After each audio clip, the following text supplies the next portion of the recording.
Cuando escuchamos que la Biblia es inspirada por Dios, casi todos imaginamos lo mismo. Un hombre en trance, una voz dictando desde el cielo, o quizás un genio religioso escribiendo bajo una emoción elevada. Pero hay un problema. El término que usa el Nuevo Testamento no significa nada de eso. Y si lo entendemos mal, malinterpretamos toda la doctrina.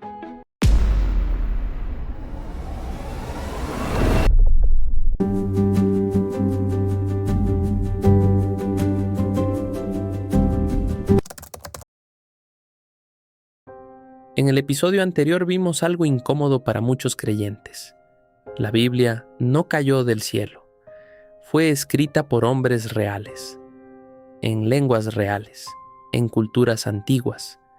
Entonces surge una pregunta inevitable. Si fue escrita por hombres, ¿en qué sentido puede llamarse palabra de Dios? ¿Describe inspiración, una experiencia psicológica del autor? ¿O describe algo acerca del texto mismo? Aquí comienza el verdadero problema. El pasaje central es 2 Timoteo 3:16. Toda la escritura es theopneustos. Detengámonos ahí, porque en esa palabra se concentra siglos de discusión. No es un término frecuente, no es una expresión común, no es parte del lenguaje religioso cotidiano del mundo grecorromano. Es una palabra compuesta. Theos, Dios, neo, soplar, respirar. Pero debemos ser precisos. No significa inspirado en el sentido moderno de la palabra. No habla de una emoción intensa. No describe creatividad artística. No sugiere un estado alterado de conciencia. Significa literalmente exhalado por Dios. Exhalado, no inhalado. Eso cambia la dirección. Y cuando cambia la dirección, cambia la teología, porque no describe a un autor humano recibiendo algo desde el cielo, como si fuera un receptor pasivo. Describe a la Escritura como procedente del aliento divino. La imagen no es la de un hombre entrando en trance. La imagen es la de un texto que tiene su fuente última en Dios. Y aquí hay otro detalle crucial. El adjetivo no modifica al autor, modifica a grafí, escritura. No dice que los escritores fueron respirados. No dice que Pablo estuviera en éxtasis. No dice que Timoteo experimentara una voz interior. Dice que la escritura es theopneustos.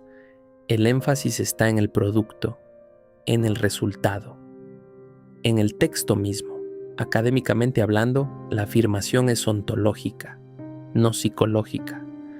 No está describiendo el proceso interno del escritor, está describiendo la naturaleza del escrito. La escritura es presentada como producto del aliento divino. Eso no elimina la participación humana, pero redefine dónde se coloca el peso teológico, no en la experiencia del autor, sino en el origen del texto. Y eso es fundamental, porque durante siglos la discusión se ha centrado en cómo se sintieron los escritores. Pero Pablo no habla de sentimientos, habla de estatus, habla de procedencia, habla de fuente. Y si eso es cierto, entonces la inspiración no es simplemente una experiencia humana elevada, no es creatividad religiosa, no es genialidad espiritual, es una afirmación sobre el origen del texto. Y cuando cambiamos el origen, cambia todo lo demás. Pero aquí surge una tensión inmediata. Si el texto es exhalado por Dios, ¿qué ocurre con el autor humano? Porque no estamos hablando de tinta flotando en el aire. Estamos hablando de personas reales, con historia, con contexto, con educación, con estilo. Entonces la pregunta no es secundaria, es estructural. ¿Cómo se relacionan la acción divina y la acción humana en la producción del texto? Históricamente han surgido varios modelos, intentos de explicar esa relación. Algunos propusieron el dictado mecánico. Dios habla, el hombre escribe. Fin. Un modelo simple, claro, directo, pero demasiado simple, porque ese modelo no explica la diversidad estilística. El griego de Lucas no es el de Juan. Lucas escribe con precisión histórica, Juan con profundidad simbólica. Pablo argumenta con intensidad lógica y emocional. Santiago es directo. Pedro es pastoral. Los salmos expresan angustia, duda, poética crudeza. Si todo fuera dictado mecánico uniforme, ¿de dónde proviene esa variedad? El modelo explica la autoridad, pero no explica la textura humana del texto. Entonces otros propusieron una alternativa, la llamada inspiración dinámica.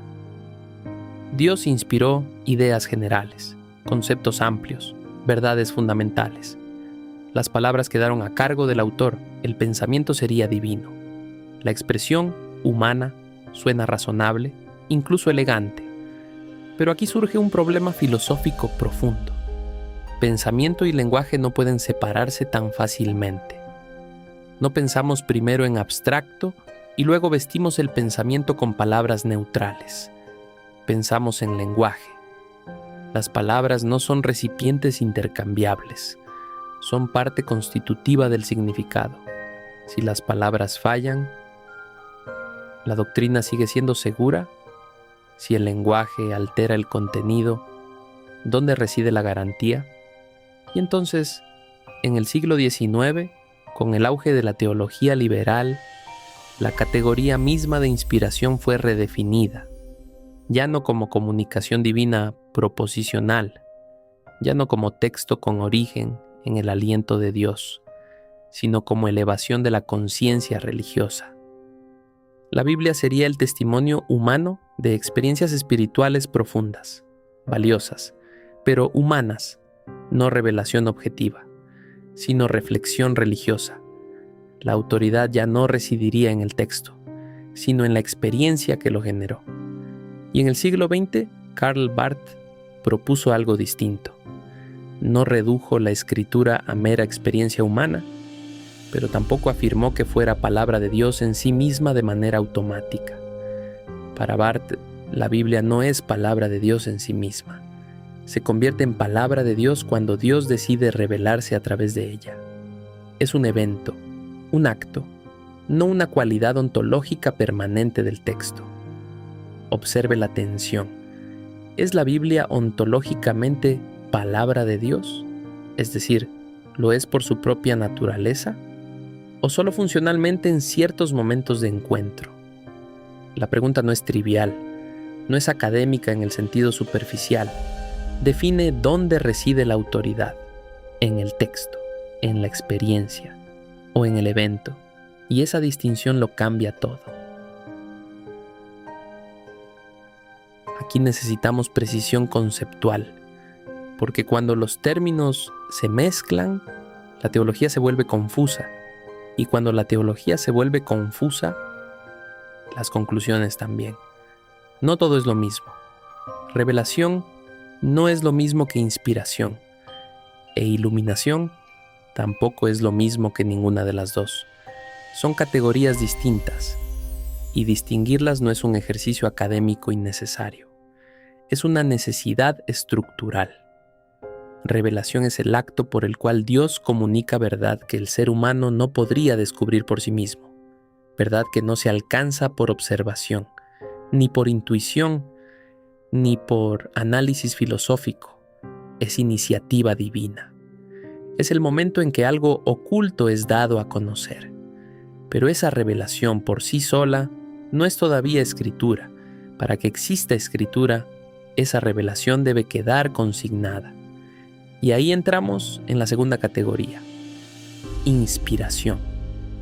Inspiración es el acto por el cual esa revelación queda escrita de manera autoritativa, no simplemente registrada, no simplemente recordada, sino consignada con autoridad normativa.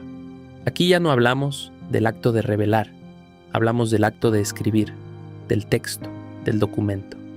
Y luego está la tercera categoría, iluminación, que no tiene que ver con el autor original, tiene que ver con el lector. Es la obra del Espíritu en quien lee para comprender el significado del texto ya inspirado. Revelación. inspiración, iluminación. 3 categorías distintas, 3 momentos distintos, 3 funciones distintas. Confundirlas genera caos doctrinal, porque si confundimos revelación con iluminación, terminamos pensando que cada lector recibe nueva revelación. Si confundimos inspiración con revelación, terminamos reduciendo la escritura a mera experiencia profética. Y si confundimos inspiración con iluminación, terminamos subjetivando el texto. Pero ahora llegamos al punto crítico. La tradición protestante histórica afirmó algo específico, algo técnico, algo cuidadosamente definido. Inspiración verbal plenaria. Verbal, hasta las palabras. No solo las ideas generales, no solo los conceptos amplios, las palabras, plenaria, en toda la escritura. No solo en partes espirituales, no solo en los dichos de Jesús, no solo en secciones doctrinales, toda la escritura. Pero aquí es donde muchos malinterpretan.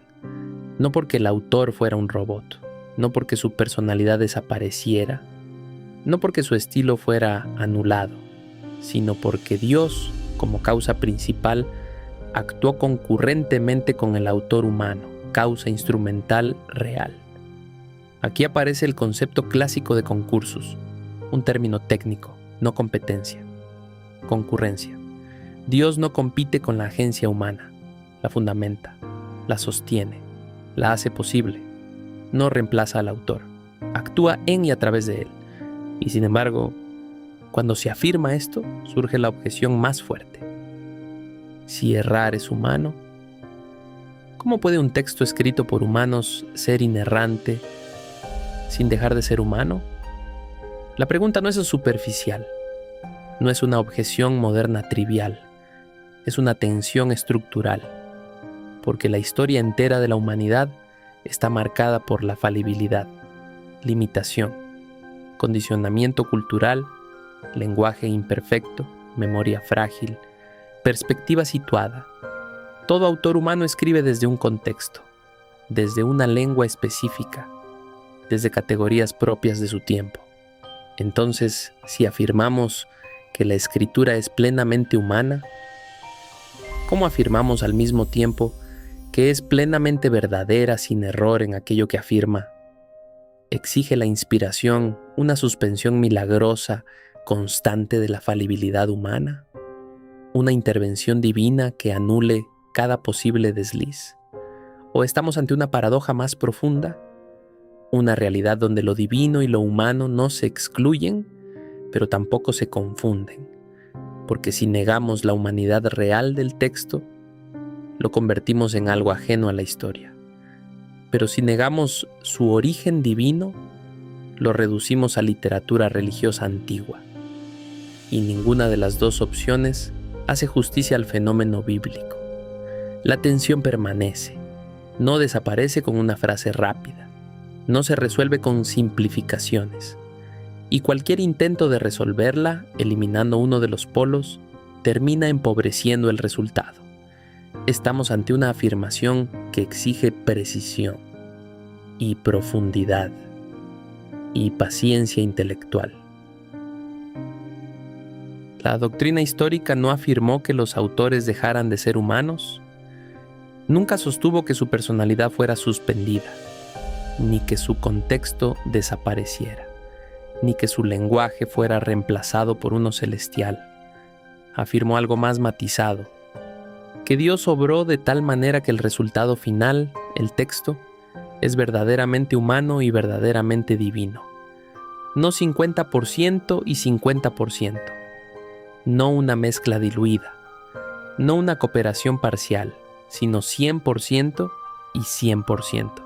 Una afirmación que suena paradójica, pero que intenta proteger ambos polos. Una analogía imperfecta, pero útil, es la cristología clásica. En la formulación histórica, Cristo es plenamente Dios y plenamente hombre. Dos naturalezas, una persona. Sin confusión, sin división, sin mezcla, sin separación. Aquí no hablamos de encarnación, pero sí de algo análogo en estructura conceptual.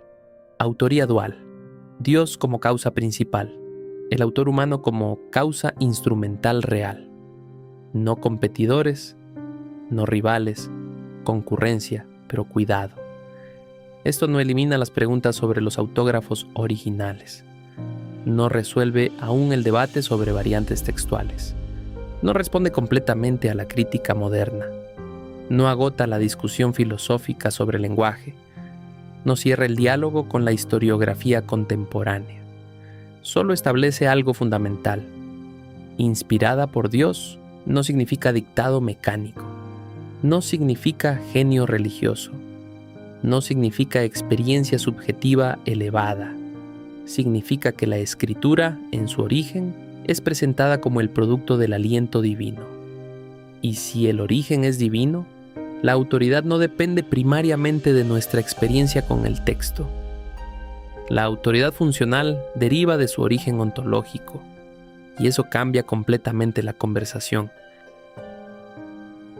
Pero si Dios garantizó cada palabra, ¿anuló la libertad del autor?